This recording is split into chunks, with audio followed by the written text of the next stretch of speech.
First time doing this shit. What's up everyone? Today we're doing my first long form video of power scaling. Specifically, we're talking about a debate that is talked about a lot, even though it's actually not close. Today's debate is the man in the suit versus Daniel F. Barrel, more known as Mr. Barrel.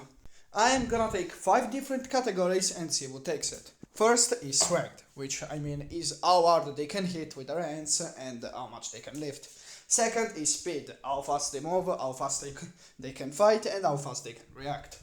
Third is durability, how much damage they can tank, that is blunt or piercing damage. Fourth is attack potency or destructive capabilities, which is basically how much damage they can do with their axe or weapons. Fifth and last category is counters, basically was abilities or weapons or generally something that can counter the other. Before we start, I just wanna say that I'm using Enigmaverse Barrel, so I'm ignoring all the edgeverse statements or fits. And as for the man in the suit, I'm mostly counting all of his statements and fits to give him a chance in this fight. Alright, we'll start off with the man in the suit. The man in the suit is stated to be stronger than an African elephant, which would be a Vol Plus level scaling. But we can go a bit further, and there are some statements about the man in the suit being able to take down buildings, which would make the man in the suit ranging from small building to large building level. As for durability, the man in the suit is stated to be able to tank a shotgun with ease, which would grant the man in the suit wall level durability. As for speed, the man in the suit is stated to be able to run as fast as a car, which depending on your interpretation, would be superhuman to maybe subsonic level of speed. Travel speed should upscale reaction speed, so this would practically upscale the man in the suit reaction speed. The man in the suit's strongest ability is probably his acid breath, which after calculation would be around a small building. He does have some more abilities that I will put on screen. So overall, with statements and everything, the man in the suit should scale around building level plus with superhuman to subsonic speed.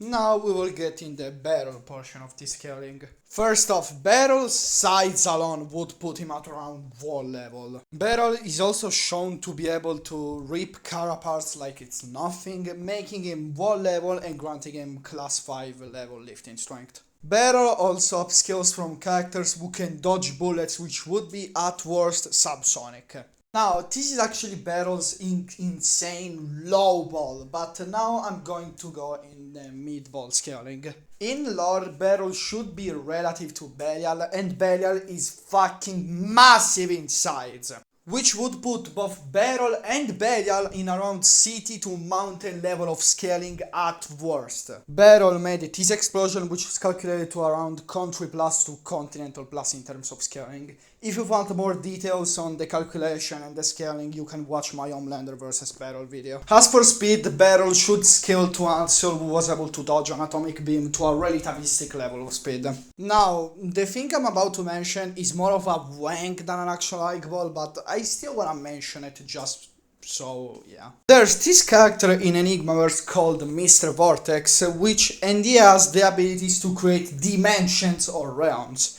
And since Barrel automatically upscales from this character, since Barrel is stated to be the strongest paranormal agent, this could make Barrel universal. Now, do I believe in this skill? No, but it's an argument you can try to make. So the only dimension Mr. Vortex created is a dimensional plane, which some people could argue being 2D, but it's not actually the case because we know it can contain entities like the Class A entities, so it's not a 2D space, it's at least a 3D space.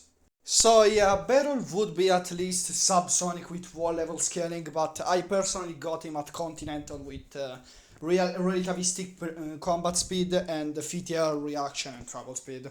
So overall, we will win a fight. If you watch the whole video, you will know that Barrel would take easily all the physical stats, speed, and attack potency. The real question is, who takes counters? Now, the man in the suit does have an advantage against bigger opponents, but here's the problem. Beryl is not gonna try to stomp on the man in the suit, he's gonna vaporize him with his gun. So even if you can count that in, it wouldn't matter because Beryl is not that stupid. It would just vaporize him. And if the man in the suit somehow regenerates, it's not gonna help much because Beryl is just gonna paddle him in theory. He understands how to kill him. One hit from his rail cannon will almost completely vaporize the man in the suit at worst and destroy him completely at best. Even if you want to argue the man in the suit can regenerate endlessly, he cannot regenerate from nothing unless he has low godly level of regeneration, which is never, and I mean never stated. So yeah, Beryl takes counters and practically no diffs the man in the suit in a fight. He's far stronger, faster, more durable, has better attack potency, and has actual counters to the man in the suit. If you like this video, you can put a like, subscribe, and follow my channel. If you like this video, I could make another long form power scaling video. So, see you guys next time.